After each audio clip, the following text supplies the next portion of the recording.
नमस्कार आप सभी का मेरे इस चैनल रोचक कथाएं में पुनः स्वागत है।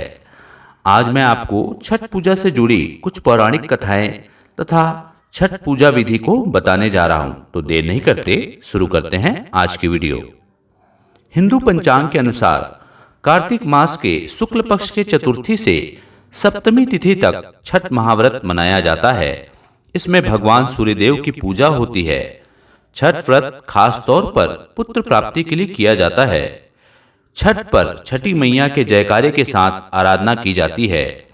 बिहार, झारखंड, उत्तर प्रदेश राज्यों में यह प्रमुख तौर पर मनाया जाता है। दिवाली के 6 दिन बाद छठ मनाया जाता है। छठ के महाव्रत को करना अत्यंत पुण्यदायक है। छठ व्रत सबसे महत्वपूर्ण रात्रि कार्तिक शुक्ल षष्ठी तिथि को होता है। सूर्योपासना का यह महापर्व 4 दिनों तक मनाया जाता है। छठ पर्व के लिए कई कथाएं प्रचलित है, किंतु पौराणिक शास्त्रों में इसे देवी द्रौपदी से जोड़कर देखा जाता है। मान्यता है कि जब पांडव जुए में अपना सारा राजपाट हार गए, तब द्रौपदी ने छठ का व्रत रखा था। द्रौपदी के व्रत के फल से पांडवों को अपना राजपाट वापस मिल गया था। इसी तरह छठ का व्रत करने से लोगों के घरों में समृद्धि और सुख आता है। छठ पूजा या सूर्य षष्ठी या छठ व्रत में सूर्य भगवान की पूजा होती है और धरती पर लोगों के सुखी जीवन के लिए सूर्य देव के प्रति आभार व्यक्त किया जाता है। सूर्य देव को ऊर्जा और जीवन शक्ति का देवता माना जाता है, इसलिए छठ पर्व पर समृद्धि के लिए पूजा की जाती है। सूर्य की पूजा से विभिन्न बीमारियों का इलाज संभव है। सूर्य पूजा के साथ स्नान किया जाता है, इससे कुष्ठ रोग जैसी गंभीर रोग भी दूर हो जाते हैं। छठ पर्व परिवार के सदस्यों और मित्रों की लंबी उम्र और समृद्धि के लिए भी मनाया जाता है।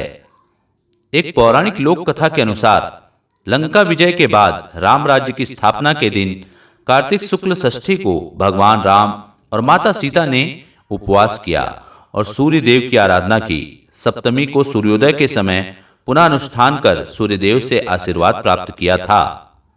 एक अन्य मान्यता के अनुसार छठ पर्व की शुरुआत महाभारत काल से हुई थी। सबसे पहले सूर्य पुत्र कर्ण ने सूर्यदेव की पूजा शुरू की। कर्ण भगवान सूर्य का परम भक्त था। वह प्रतिदिन घंटों कमर तक पानी में खड़े होकर सूर्य को अर्घ्य देता था।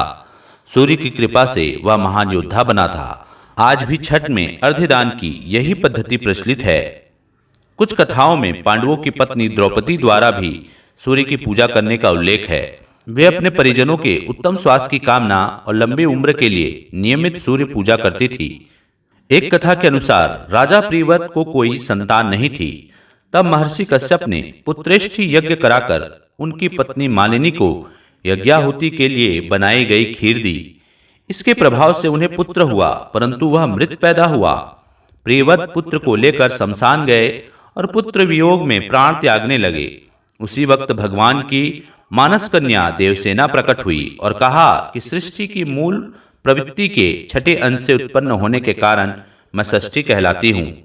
राजन, तुम मेरा पूजन करो तथा और लोगों को भी प्रेरित करो। राजा ने पुत्र इच्छा से देवी षष्ठी का व्रत किया और उन्हें पुत्र रत्न की प्राप्ति हुई। यह पूजा कार्तिक शुक्ल षष्ठी को हुई थी। मूलतः सूर्य षष्ठी व्रत होने के कारण इसे छठ कहा गया है। यह पर्व वर्ष में 2 बार मनाया जाता है, पहली बार चैत्र में और दूसरी बार कार्तिक में। चैत्र शुक्ल पक्ष षष्ठी पर मनाए जाने वाले छठ पर्व को चैती छठ व कार्तिक शुक्ल पक्ष षष्ठी पर मनाए जाने वाले पर्व को कार्तिकी छठ कहा जाता है। पारिवारिक सुख समृद्धि तथा मनोवांछित फल प्राप्ति के लिए यह पर्व मनाया जाता है। इस पर्व को स्त्री और पुरुष समान रूप से मनाते हैं। छठ पूजा 4 दिवसीय उत्सव है। इसकी शुरुआत कार्तिक शुक्ल चतुर्थी को तथा समाप्ति कार्तिक शुक्ल सप्तमी को होती है। इस दौरान व्रतधारी लगातार 36 घंटे का व्रत रखते हैं। इस दौरान वे पानी भी ग्रहण नहीं करते। छठ पर्व बांस निर्मित सूप, टोकरी, मिट्टी के बर्तनों, गन्ने के रस, गुड़, चावल और गेहूं से निर्मित प्रसाद और सुमधुर लोक गीतों से युक्त होकर लोक जीवन की भरपूर मिठास का प्रसार करता है। छठ देवी भगवान सूर्यदेव की बहन है, जिनकी पूजा के लिए छठ मनाया जाता है। छठी मैया को प्रसन्न करने के लिए भगवान सूर्य की आराधना की जाती है। छठी मैया का ध्यान करते हुए लोग माँ गंगा, यमुना या किसी नदी के किनारे इस पूजा को मनाते हैं। इसमें सूर्य की पूजा अनिवार्य है, साथ ही किसी नदी में स्नान करना भी। इस पर्व में पहले दिन घर की साफ सफाई की जाती है। छठ पर्व पर गांवों में अधिक सफाई देखने को मिलती है। छठ के 4 दिनों तक शुद्ध शाकाहारी भोजन किया जाता है। दूसरे दिन खरना का कार्यक्रम होता है। तीसरे दिन भगवान सूर्य को संध्या अर्घ्य दिया जाता है और चौथे दिन भक्त उदीयमान सूर्य को उषा अर्घ्य देते हैं। छठ के दिन अगर कोई व्यक्ति व्रत को करता है तो वह अत्यंत शुभ और मंगलकारी होता है। पूरे भक्ति भाव और विधि विधान से छठ व्रत करने वाला व्यक्ति सुखी और साधन संपन्न होता है। साथ ही निसंतानों को संतान प्राप्ति होती है। छठ के दिन सूर्योदय में उठना चाहिए। व्यक्ति को अपने घर के पास एक झील, तालाब या नदी में स्नान करना चाहिए। स्नान करने के बाद नदी के किनारे खड़े होकर सूर्योदय के समय सूर्य देवता को नमन करें और विधिवत पूजा करें। शुद्ध घी का दीपक जलाएं और सूर्य को धूप और फूल अर्पण करें।